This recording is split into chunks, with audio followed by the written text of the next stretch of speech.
Josh Watkins, and we're hanging out at the Austin Food and Wine Festival, and we're going to talk about what he made today, and he's going to tell us what's going on at the restaurant and what's new, what's happening. So check it out. I'll tell you what we made today, but honestly, Kate Sherm is the brainchild behind this dish. But the first time I tasted this dish, I was like, it has to go on the menu.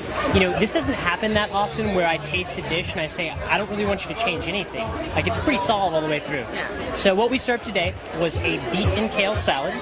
We had pickled beet puree, raw beets, raw kale, fried kale, caraway croutons, walnut pesto, and then, you know, you think that's a little bit healthy, we had to add a bit of bacon powder.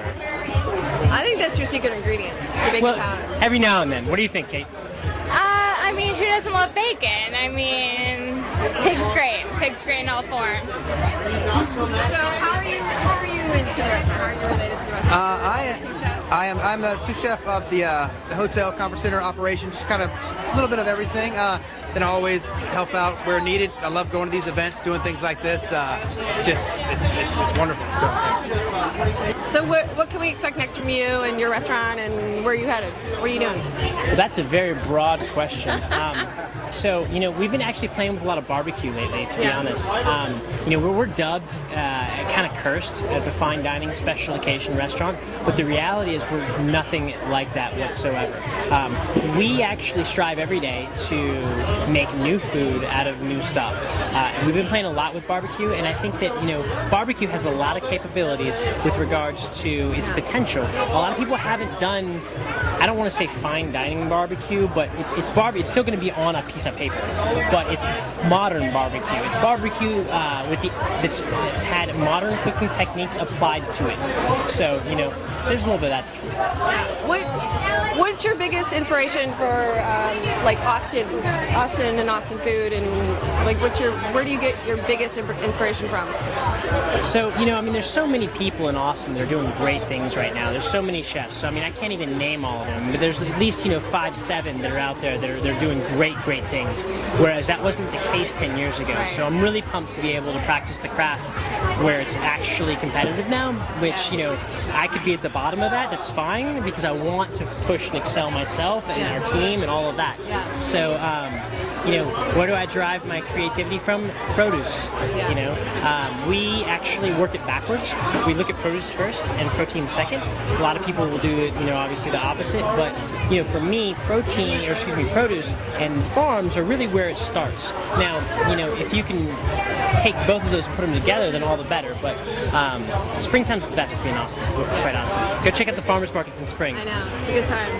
Well, thank you so much for talking with us today, and we really appreciate it. I hope to see you back next year, 20 years from now, when it keeps going. I think it's going to be a good thing for Austin. Thank you. Food and Wine Fest.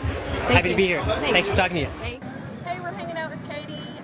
She did a talk at the Tasting Room and we were talking about how urban farming and selling to Austin in the last 20 years has changed for us. And even though we're not technically an urban farm, we've been selling to an urban area since '94, and it has totally changed. So because we're the recipient of an Austin Wine Alliance grant, they invited us to And the crowds go wild. So tell us a little bit about what Holly's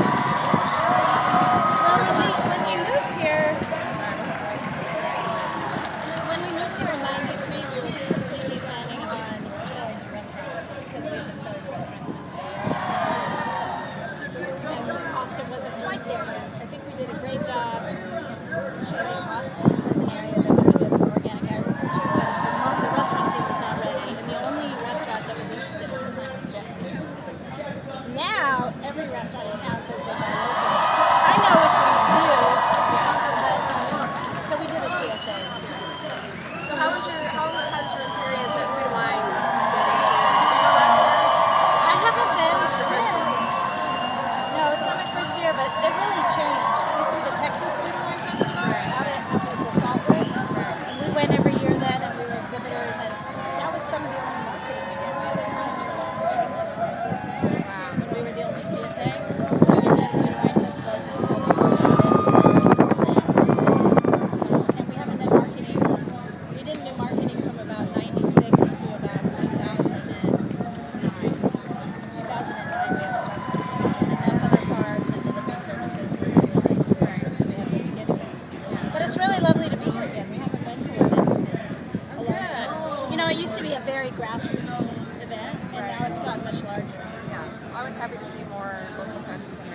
Yeah, such me a national too. event. Me too. So where can we find you?